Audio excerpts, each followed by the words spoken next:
Good morning and welcome to Godly Play. Today we're going to start a series of stories about the Old Testament patriarchs. Patriarch, that's a big word. Actually, this is the first big word that we're going to learn today. A patriarch is the head of a family who is a man. If it's a woman who's the head of a family, that's called a matriarch. So if you think about your family, the patriarch in your family could be your dad or your grandpa or your great-grandpa. Or maybe in your family, the head of your family is more like a matriarch. Well, in the Bible, in the Old Testament, there were several patriarchs who became well-known figures from the Bible. Some of my favorite characters, actually. So today's story is about one of those patriarchs, a man named Abram, who became Abraham, and his wife Sarai, who became Sarah. So let's listen to Miss Helen tell us the story of Abram and Sarai. Good morning, boys and girls. Welcome to Godly Play. Today's story is the story of Abraham and Sarah. Before they were Abraham and Sarah, they were Abram and Sarai. This is the desert box. There's so many important things that happen in our stories that happen in the desert that we have to have a piece of it for our classroom. The desert is a very strange place. During the day, it's so hot. But at night, it can be very, very cold. And there's hardly any water. The wind comes through and it shifts the sands. So the desert is never the same place twice. It's always changing.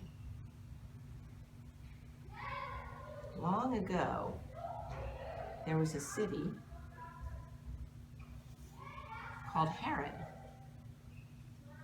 And in this city lived Abram and his wife Sarai. And they loved God very much, and God loved them. They had many friends in their hometown, and they loved living there.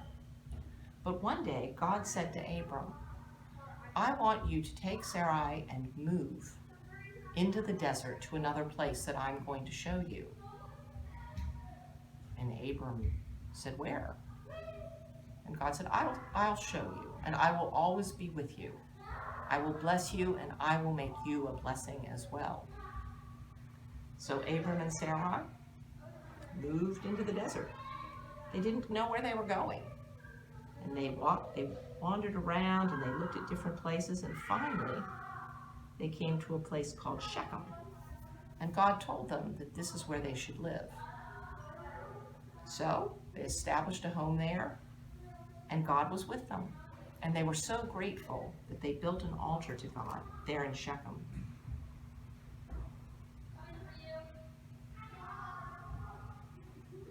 And then, after a while, God told them that they should move again. And once again, Abram and Sarai went into the desert until they came to a place called Bethel. And they were very happy there too. And again, they were so happy that they built an altar to God. And then hard times came upon the land. There was famine, and there wasn't enough to eat. So God told Abram and Sarai that they should go to Egypt. And Abram was afraid. He didn't know what the people in Egypt would be like. And he thought perhaps they would be mean to the two of them. But that's what God told them to do. And they went to Egypt.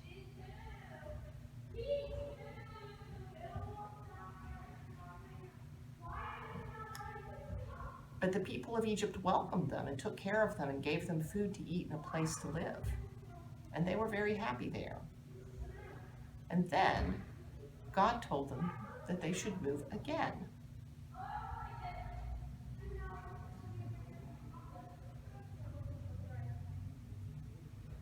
And they went into the desert. And they came to a place called Hebron. And this is where God told them to stay. And once again, they built an altar to God, and they were very happy there. This story makes me wonder a lot of things. I wonder what it was like to be Abram and Sarai and to be told to move without knowing where you were going, without having any of your friends or the rest of your family with you. I think that would have been hard. And I wonder if you've ever been in that sort of situation. Like if you ever remember moving, or if you've ever been going into a new situation, like going to a new school, and if you ever felt perhaps a little bit like Sarah and Abram did.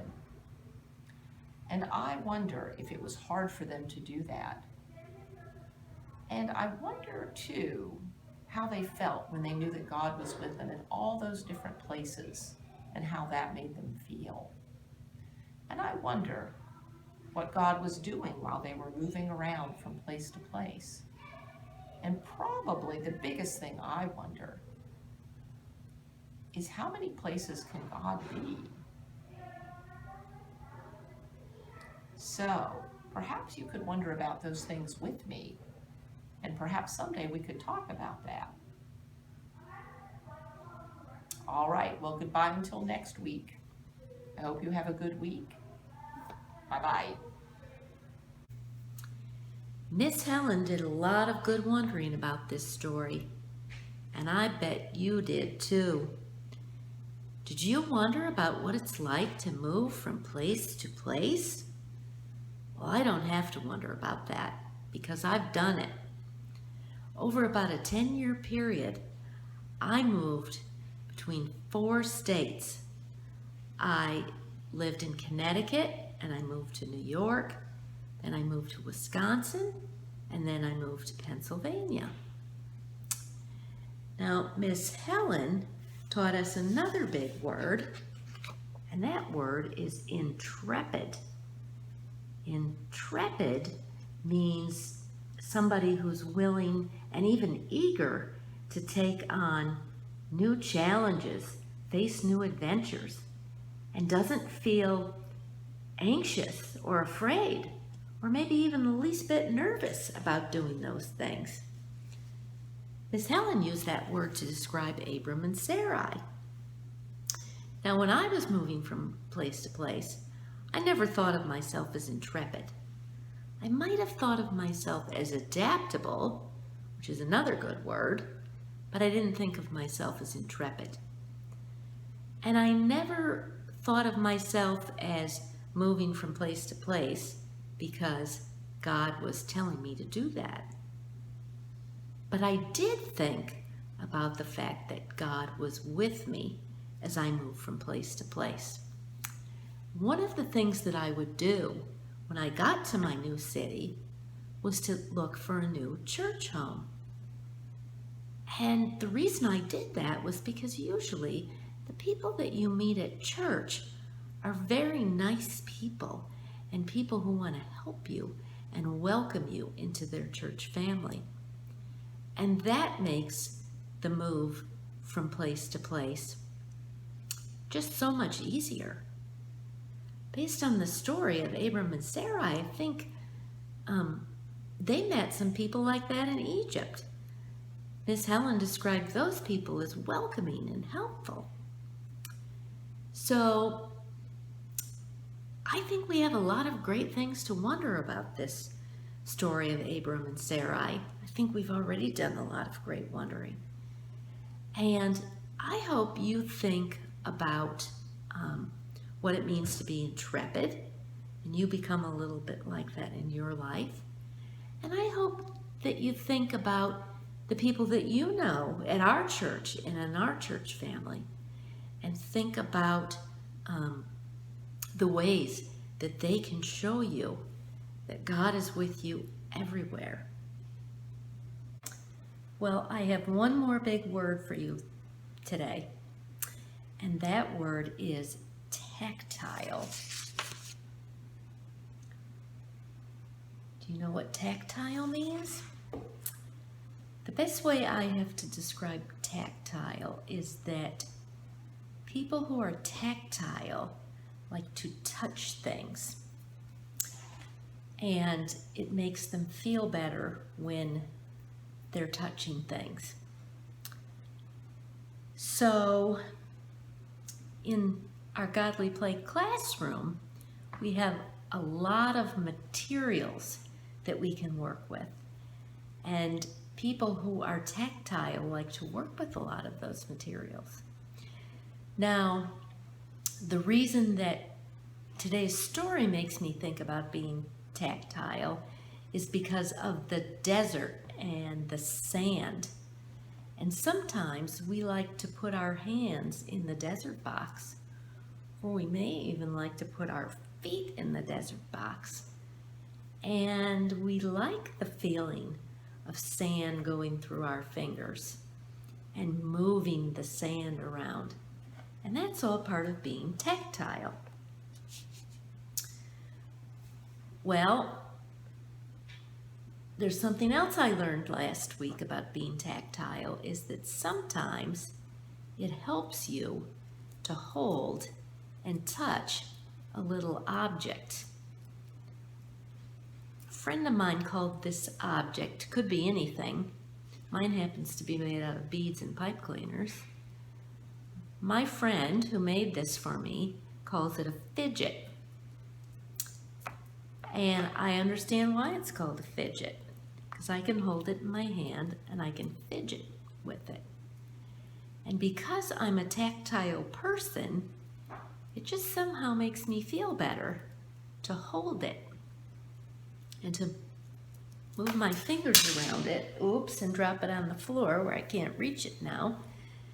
And makes me feel calm, helps me to concentrate, keeps me from jiggling around in my seat or getting up and walking around the room. So, because I'm a tactile person, it really helps me to do the things that I need to do. When I was a little girl even, I was a tactile person. My mom told me that I used to walk around the house with a cotton ball in my hand. And I used to take the cotton ball and pat my face or play with it with my fingers. So I think I started out being tactile from a very early age. Well, anyway, going back to the sand, I had the idea that we might want to work with some sand as our materials. So I've got this little sand art kit where you can make sand designs in a little container. But I have some other ideas too for doing some artwork with sand. So originally I was going to do this on the video, but I think instead I'm going to keep it in the box and take it into our Godly Playroom, and we'll try some of these things together, or we may even try some different sand art projects. So, till I see you again, I hope you think about the Old Testament patriarchs, and I hope you look forward to the next story of a new patriarch, one that came after Abraham, and think about all the things that we might want to try together in Godly Play. We always have some great ideas. So we'll see you soon with another good story. Bye-bye.